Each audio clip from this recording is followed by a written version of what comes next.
भाजपा प्रवक्ता ने कांग्रेस पर हमला बोलते हुए कहा कि कांग्रेस सनातन विरोधी है। कांग्रेस को राम प्यारा नहीं रोम प्यारा है। साथ ही कहा कि कांग्रेस की दोहरी मानसिकता है।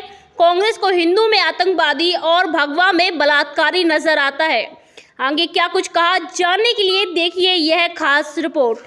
देखिए, दिग्विजय सिंह जी ने उनसे दुआ मांगते दिख रहे हैं, लेकिन ये देखिए वही दिग्विजय सिंह जी हैं। भारतीय जनता पार्टी सर्वबंध संभाव में विश्वास करती है, लेकिन ये बात कांग्रेस का दोहरा चरित्र सामने आता है।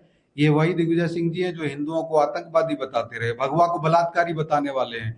और ये वही दिग्विजय सिंह जी हैं जो ओसामा जी कहते रहे, आतंकवादी को जी कहना। हो जाकिर नायक जो आज अपराधी है, जिसके कारण से केरल में और जो बम विस्फोट हुए थे, जो श्रीलंका में बम विस्फोट हुए थे, जिसके कारण छत उड़ी और श्रीलंका में बहुत ज्यादा बम विस्फोट हुए थे, याद होगा आपको। वो जाकिर नायक वो फरार चल रहे हैं भारत से, तो आज पकड़ में नहीं आ रहे। तो उन जाकिर नायक का सम्मान करना। 26/11 आरएसएस की साजिश, 26/11 षड्यंत्र हुआ जिसमें कसाब को पकड़ा गया और कसाब को कलावा बांध के आया था। और वो हिंदू आतंकवाद की थ्योरी में हिंदुओं को आतंकवादी बताने वाले दिग्विजय सिंह जी अग्रणी नेता है कांग्रेस के।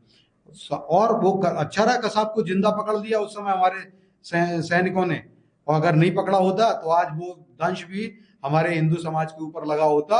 इन कांग्रेसियों ने तो पूरी की पूरी सुनियोजित प्रोग्राम कर लिया था, प्रोपेगेंडा कर लिया था कि हिंदुओं को ही आतंकवादी बता देना, भगवाओं को आतंकवादी सिद्ध कर देना। अच्छा रहा वो कसाब पकड़ा गया, जिसके कारण सिद्ध हो गया कि वो मुस्लिम है और पाकिस्तान से आया हुआ था। तो दिग्विजय सिंह जी उसके संभाग है।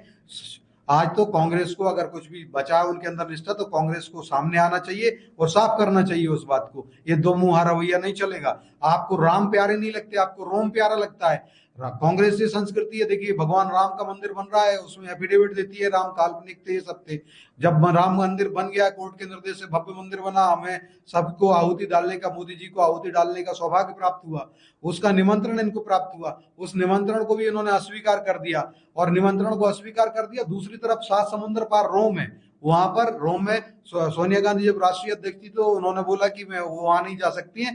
पोप फ्रांसिस को एक पत्र लिखती हैं और मदर टेरेसा को वहां संत की उपाधि दी जा रही थी, अभिनंदन करती हैं। साथ ही साथ कांग्रेस के 2 प्रतिनिधियों के तौर पर मार्गरेट अल्वा और लुइजिन फेलेरियो को भेजा जाता है। और ये आप देखिए यहाँ जरा सी दूरी पे अयोध्या है, अयोध्या के लिए कोई प्रतिनिधि भी नहीं भेज पाए और पत्र लिख करके अस्वीकार कर दिया। और कांग्रेस ने वहां वेटिकन के लिए एक पत्र लिखा, पोप फ्रांसिस के लिए।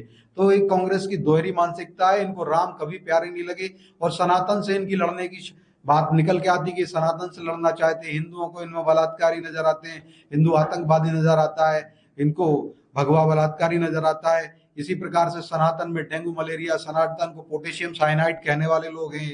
ये डीएमके बताए, आज डीएमके इनके सहयोगी है, डीएमके कह रहा है। और मल्लिकार्जुन खड़गे राष्ट्रीय अध्यक्ष हैं, वो कहते हैं मोदी जी जीतेंगे तो सनातन की सत्ता आ जाएगी।